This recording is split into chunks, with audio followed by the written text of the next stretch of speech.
ನಿನಗೆ ಗೊತ್ತಾ, ನೀನು ಪ್ರತಿದಿನ ಮಾಡ್ತಿರುವ ಚಿಕ್ಕ ಅಭ್ಯಾಸಗಳೇ ನಿನ್ನ ಭವಿಷ್ಯವನ್ನು ಹಾಳು ಮಾಡ್ತಿವೆ ಅಂತ. ಸಕ್ಸಸ್ ಸೀಕ್ರೆಟ್ ಏನು ಗೊತ್ತಾ?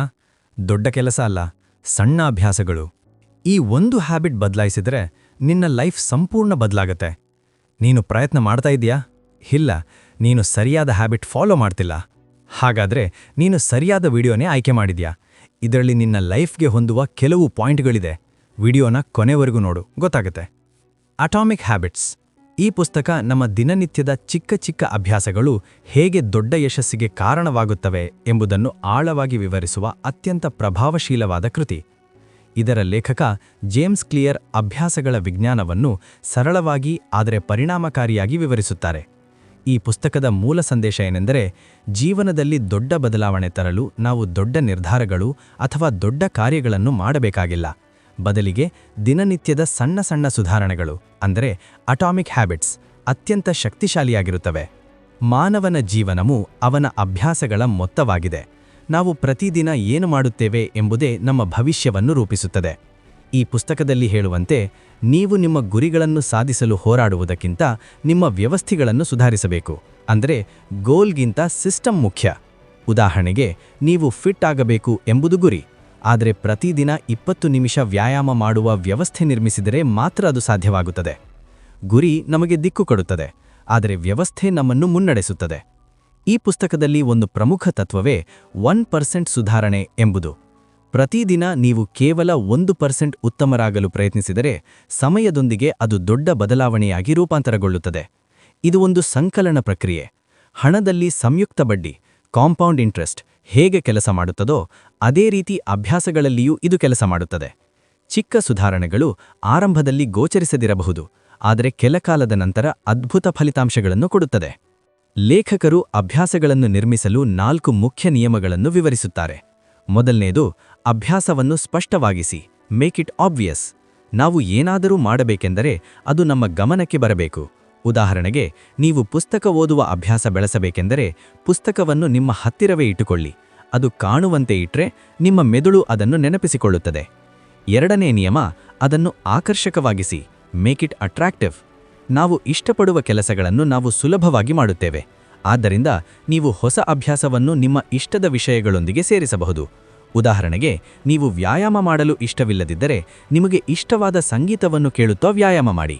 ಇದರಿಂದ ಅದು ನಿಮಗೆ ಹೆಚ್ಚು ಆನಂದಕರವಾಗುತ್ತದೆ. ಮೂರನೇ ನಿಯಮ, ಅದನ್ನು ಸುಲಭವಾಗಿಸಿ, ಮೇಕ್ ಇಟ್ ಈಸಿ. ನಾವು ಬಹಳ ಬಾರಿ ದೊಡ್ಡ ಗುರಿಗಳನ್ನು ನೋಡಿದಾಗ ಹೆದರುತ್ತೇವೆ. ಆದ್ದರಿಂದ ಲೇಖಕರು ಹೇಳುವಂತೆ ಹೊಸ ಅಭ್ಯಾಸವನ್ನು ತುಂಬ ಸಣ್ಣದಾಗಿ ಪ್ರಾರಂಭಿಸಿ. ಉದಾಹರಣೆಗೆ, ಪ್ರತಿದಿನ 50 ಪುಟ ಓದಬೇಕು ಎಂದು ನಿರ್ಧರಿಸುವ ಬದಲು 1 ಪುಟ ಓದಬೇಕು ಎಂದು ಆರಂಭಿಸಿ. ಇದು ನಮ್ಮ ಮೆದುಳಿಗೆ ಭಯವಿಲ್ಲದಂತೆ ಮಾಡುತ್ತದೆ ಮತ್ತು ಕ್ರಮೇಣ ದೊಡ್ಡ ಅಭ್ಯಾಸವಾಗಿ ಬೆಳೆಯುತ್ತದೆ. ನಾಲ್ಕನೇ ನಿಯಮ, ಅದನ್ನು ತೃಪ್ತಿಕರವಾಗಿಸಿ, ಮೇಕ್ ಇಟ್ ಸ್ಯಾಟಿಸ್ಫೈಯಿಂಗ್. ನಾವು ಏನಾದರೂ ಮಾಡಿದ ನಂತರ ಸಂತೋಷ ಅನುಭವಿಸಿದರೆ ಅದನ್ನು ಮತ್ತೆ ಮತ್ತೆ ಮಾಡಲು ಇಷ್ಟಪಡುತ್ತೇವೆ. ಆದ್ದರಿಂದ ನೀವು ನಿಮ್ಮ ಅಭ್ಯಾಸಗಳಿಗೆ ತಕ್ಷಣದ ಪ್ರತಿಫಲ ನೀಡಿಕೊಳ್ಳಬೇಕು. ಉದಾಹರಣೆಗೆ, ವ್ಯಾಯಾಮ ಮಾಡಿದ ನಂತರ ನಿಮ್ಮನ್ನು ನೀವು ಪ್ರಶಂಸಿಸಿಕೊಳ್ಳುವುದು ಅಥವಾ ಚಿಕ್ಕ ರಿವಾರ್ಡ್ ನೀಡಿಕೊಳ್ಳುವುದು. ಈ ಪುಸ್ತಕದಲ್ಲಿ ಒಂದು ಮಹತ್ವದ ವಿಚಾರವೆಂದರೆ ಐಡೆಂಟಿಟಿ ಬೇಸ್ಡ್ ಹ್ಯಾಬಿಟ್ಸ್. ಅಂದರೆ ನೀವು ಏನು ಮಾಡಬೇಕು ಎಂಬುದಕ್ಕಿಂತ ನೀವು ಯಾರು ಆಗಬೇಕು ಎಂಬುದನ್ನು ಗಮನದಲ್ಲಿಟ್ಟುಕೊಳ್ಳಬೇಕು. ಉದಾಹರಣೆಗೆ, ನಾನು ಪುಸ್ತಕ ಓದಬೇಕು ಎಂದು ಹೇಳುವುದಕ್ಕಿಂತ ನಾನು ಓದುಗ ಎಂದು ನಿಮ್ಮನ್ನು ನೀವು ಗುರುತಿಸಿಕೊಳ್ಳಬೇಕು. ಈ ತರಹದ ಮನೋಭಾವನೆ ನಿಮ್ಮ ವರ್ತನೆಗೆ ದೊಡ್ಡ ಬದಲಾವಣೆ ತರುತ್ತದೆ. ಲೇಖಕರು ಅಭ್ಯಾಸಗಳು ಹೇಗೆ ರೂಪುಗೊಳ್ಳುತ್ತವೆ ಎಂಬುದನ್ನು ಕ್ಯೂ, ಕ್ರೇವಿಂಗ್, ರೆಸ್ಪಾನ್ಸ್ ಮತ್ತು ರಿವಾರ್ಡ್ ಎಂಬ 4 ಹಂತಗಳಲ್ಲಿ ವಿವರಿಸುತ್ತಾರೆ. ಮೊದಲಿಗೆ ಒಂದು ಸಂಕೇತ ಬರುತ್ತದೆ. ಅದು ನಮ್ಮಲ್ಲಿ ಒಂದು ಆಸೆ ಹುಟ್ಟಿಸುತ್ತದೆ. ನಂತರ ನಾವು ಪ್ರತಿಕ್ರಿಯೆ ನೀಡುತ್ತೇವೆ ಮತ್ತು ಕೊನೆಗೆ ಪ್ರತಿಫಲ ಪಡೆಯುತ್ತೇವೆ. ಈ ಚಕ್ರವನ್ನು ಅರ್ಥಮಾಡಿಕೊಂಡರೆ ನಾವು ನಮ್ಮ ಕೆಟ್ಟ ಅಭ್ಯಾಸಗಳನ್ನು ಮುರಿದು ಉತ್ತಮ ಅಭ್ಯಾಸಗಳನ್ನು ಬೆಳೆಸಬಹುದು. ಕೆಟ್ಟ ಅಭ್ಯಾಸಗಳನ್ನು ಬದಲಾಯಿಸಲು ಲೇಖಕರು 4 ವಿರೋಧ ನಿಯಮಗಳನ್ನು ಸೂಚಿಸುತ್ತಾರೆ. ಅದನ್ನು ಅಸ್ಪಷ್ಟವಾಗಿಸಿ, ಅಪ್ರಿಯವಾಗಿಸಿ, ಕಷ್ಟವಾಗಿಸಿ, ತೃಪ್ತಿಕರವಾಗದಂತೆ ಮಾಡಬೇಕು. ಉದಾಹರಣೆಗೆ, ನೀವು ಮೊಬೈಲ್ ಹೆಚ್ಚು ಬಳಸುವುದನ್ನು ಕಡಿಮೆ ಮಾಡಬೇಕೆಂದರೆ ಅದನ್ನು ನಿಮ್ಮ ಕಣ್ಮುಂದೆ ಇಡದೆ ದೂರ ಇಡಿ ಅಥವಾ ಸಮಯ ನಿಯಂತ್ರಣ ಆಪ್ಗಳನ್ನು ಬಳಸಿ. ಇದರಿಂದ ಆ ಅಭ್ಯಾಸ ನಿಧಾನವಾಗಿ ಕಡಿಮೆಯಾಗುತ್ತದೆ. ಈ ಪುಸ್ತಕದಲ್ಲಿ ಪರಿಸರದ ಪಾತ್ರವನ್ನು ಕೂಡ ತುಂಬ ಒತ್ತಿ ಹೇಳಲಾಗಿದೆ. ನಮ್ಮ ಪರಿಸರವೇ ನಮ್ಮ ವರ್ತನೆಯನ್ನು ರೂಪಿಸುತ್ತದೆ. ನೀವು ಉತ್ತಮ ಅಭ್ಯಾಸಗಳನ್ನು ಬೆಳೆಸಬೇಕಾದರೆ ಅದಕ್ಕೆ ಅನುಕೂಲವಾಗುವ ಪರಿಸರವನ್ನು ನಿರ್ಮಿಸಬೇಕು. ಉದಾಹರಣೆಗೆ, ಆರೋಗ್ಯಕರ ಆಹಾರ ತಿನ್ನಬೇಕಾದ್ರೆ ನಿಮ್ಮ ಮನೆಯಲ್ಲೇ ಆರೋಗ್ಯಕರ ಆಹಾರವನ್ನು ಇಟ್ಟುಕೊಳ್ಳಿ. ಜಂಕ್ ಫುಡ್ ಇಲ್ಲದಿದ್ರೆ ನೀವದನ್ನು ತಿನ್ನುವುದಿಲ್ಲ. ಇನ್ನೊಂದು ಪ್ರಮುಖ ವಿಷಯವೆಂದರೆ ಹ್ಯಾಬಿಟ್ ಸ್ಟ್ಯಾಕಿಂಗ್. ಅಂದರೆ ನೀವು ಈಗಾಗಲೇ ಹೊಂದಿರುವ ಒಂದು ಅಭ್ಯಾಸದ ಜೊತೆ ಹೊಸ ಅಭ್ಯಾಸವನ್ನು ಜೋಡಿಸುವುದು. ಉದಾಹರಣೆಗೆ, ನೀವು ಪ್ರತಿದಿನ ಚಹಾ ಕುಡಿಯುವಾಗ ಅದರ ಜೊತೆ ಒಂದು ಪುಟ ಪುಸ್ತಕ ಓದಬಹುದು. ಹೀಗೆ ಹಳೆ ಅಭ್ಯಾಸದ ಮೇಲೆ ಹೊಸದನ್ನು ಕಟ್ಟಿಕೊಳ್ಳಬಹುದು. ಲೇಖಕರು ಅಭ್ಯಾಸಗಳನ್ನು ಟ್ರ್ಯಾಕ್ ಮಾಡುವುದರ ಮಹತ್ವವನ್ನು ವಿವರಿಸುತ್ತಾರೆ. ನೀವು ಪ್ರತಿದಿನ ನಿಮ್ಮ ಅಭ್ಯಾಸವನ್ನು ಮಾಡಿದಾಗ ಅದನ್ನು ಗುರುತಿಸುವುದು. ಉದಾಹರಣೆಗೆ, ಕ್ಯಾಲೆಂಡರ್ನಲ್ಲಿ ಟಿಕ್ ಮಾಡುವುದು. ಇದು ನಿಮ್ಮಲ್ಲಿ ನಿರಂತರತೆ, ಕನ್ಸಿಸ್ಟೆನ್ಸಿ ಹೆಚ್ಚಿಸುತ್ತದೆ. ಡೋಂಟ್ ಬ್ರೇಕ್ ದ ಚೈನ್ ಎಂಬ ತತ್ವ ಇಲ್ಲಿ ಮುಖ್ಯ. ಒಂದು ದಿನ ತಪ್ಪಿದ್ದರೂ ಪರವಾಗಿಲ್ಲ, ಆದರೆ ಎರಡನೇ ದಿನ ತಪ್ಪಬಾರದು. ಈ ಪುಸ್ತಕವು ನಮಗೆ ಒಂದು ದೊಡ್ಡ ಸತ್ಯವನ್ನು ಕಲಿಸುತ್ತದೆ. ಯಶಸ್ಸು ಒಂದು ದೊಡ್ಡ ಘಟನೆಯಲ್ಲ, ಅದು ಸಾವಿರಾರು ಚಿಕ್ಕ ಚಿಕ್ಕ ನಿರ್ಧಾರಗಳ ಫಲ. ನಾವು ಇಂದು ತೆಗೆದುಕೊಳ್ಳುವ ಚಿಕ್ಕ ನಿರ್ಧಾರಗಳು ನಮ್ಮ ನಾಳಿನ ಜೀವನವನ್ನು ನಿರ್ಧರಿಸುತ್ತವೆ.